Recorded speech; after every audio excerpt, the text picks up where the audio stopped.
चल रही है। एक ऐसा आइडिया, एक ऐसा सपना जो आपके दिल के बहुत करीब है। आप उसे शुरू करना चाहते हो। आप चाहते हो कि आपकी लाइफ बदले, लेकिन जैसे ही आप पहला कदम उठाने की सोचते हो, आपके दिमाग में एक चीख गूंजती है, व्हाट इफ आई फेल? क्या होगा अगर मैं हार गया? लोग हंसेंगे, सब बर्बाद हो जाएगा। I am not ready. और जानते हो सच क्या है? आप उस हार से नहीं डर रहे जो शायद आगे आने वाली है। आप डर रहे हो उस रिजेक्शन से, उस बेइज्जती से जो आपके दिमाग ने पहले ही सच मान ली है। इसी मेंटल ट्रैप को कहते हैं द फियर ऑफ फेलियर। आज हम इसी जाल को हमेशा के लिए तोड़ने वाले हैं। लेकिन आज हम सिर्फ इस डर की बात नहीं करेंगे, बल्कि इस मेंटल केज से बाहर निकलने का एक प्रैक्टिकल रोड मैप ढूंढेंगे। इस वीडियो में हम 3 सबसे बड़े पॉइंट्स पर बात करने वाले हैं। पहला, हम जानेंगे महात्मा बुद्ध के वो 8 सांसारिक नियम जिन्हें समझकर आप हार और जीत के प्रेशर से हमेशा के लिए आजाद हो जाओगे। दूसरा, हम बात करेंगे मिडिल पाथ की, यानी वो तरीका जो आपके दिमाग की एंजाइटी को शांत करके आपको फोकस करना सिखाएगा। तीसरा, हम इतिहास के उस पन्ने को खोलेंगे जहां स्वयं बुद्ध भी फेल हुए थे, ताकि आप सीख सकें कि फेल होने के बाद बाउंस बैक कैसे करते हैं। ये वीडियो मैं आपके लिए इसलिए बना रहा हूं ताकि अगली बार जब आप कोई नया काम शुरू करने जाओ तो आपके हाथ डर से कांपे नहीं, बल्कि आपका कॉन्फिडेंस आपको आगे बढ़ाए। तो चलिए सीधे चलते हैं हमारे पहले पॉइंट पर, डेट वर्ल्डली कंडीशंस। तो चलिए सीधे पॉइंट पर आते हैं। आखिर ये डर पैदा कहां से होता है? Thousands of years ego. Mahatma Buddha ने एक बहुत गहरी साइकोलॉजी समझाई थी। उन्होंने कहा था कि इस दुनिया में हर इंसान को 8 वर्ल्डली कंडीशंस, यानी 8 सांसारिक नियमों से गुजरना ही पड़ता है। कोई भी इससे बच नहीं सकता। ये 8 नियम हमारी लाइफ के वो सच हैं जिन्हें हम इग्नोर करने की कोशिश करते हैं। सुख और दुख, तारीफ और बुराई, लाभ और हानि, यश और अपयश, ये 8 चीजें लाइफ के मौसम की तरह हैं। कभी ब्राइट सनशाइन आएगी तो कभी डार्क क्लाउड्स।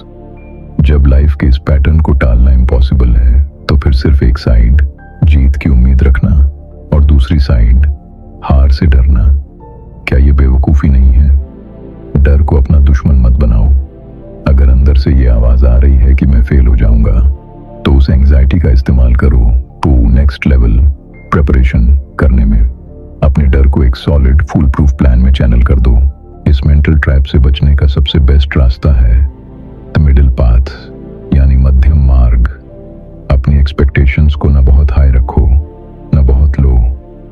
जब आप सोचते हैं कि आपको रातों रात परफेक्ट बनना है, दुनिया में सबसे बेस्ट बनना है, तो आप कुछ अनरियलिस्टिक गोल्स सेट कर लेते हैं जो कभी पूरे नहीं होते। और जब आप सोचते हैं कि मैं इस काबिल ही नहीं हूं, I am not good enough, तो आप कोशिश करना ही छोड़ देते हैं। इन दोनों एक्सट्रीम्स को छोड़ो।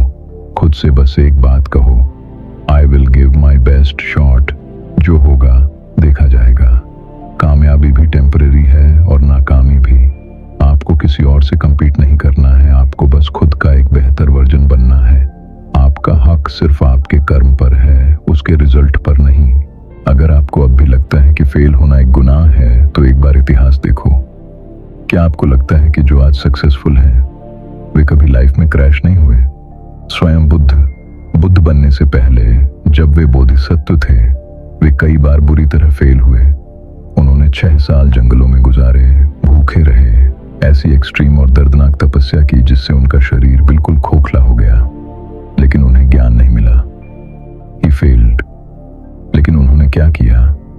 क्या उन्होंने क्विट कर दिया? नहीं, उन्होंने ठहर कर सोचा, मेरा विजन सही है, बस मेरी स्ट्रेटजी गलत थी। उन्होंने अपना प्लान बदला, अपनी टेक्निक बदली, और तब जाकर वो बुद्धा बने। अगर आप एक स्टूडेंट हैं या लाइफ के किसी भी क्राइसिस से गुजर रहे हैं, याद रखना, प्लान बदलना कोई गुनाह नहीं है। अपने सपनों को गिव अप कर देना गुनाह है।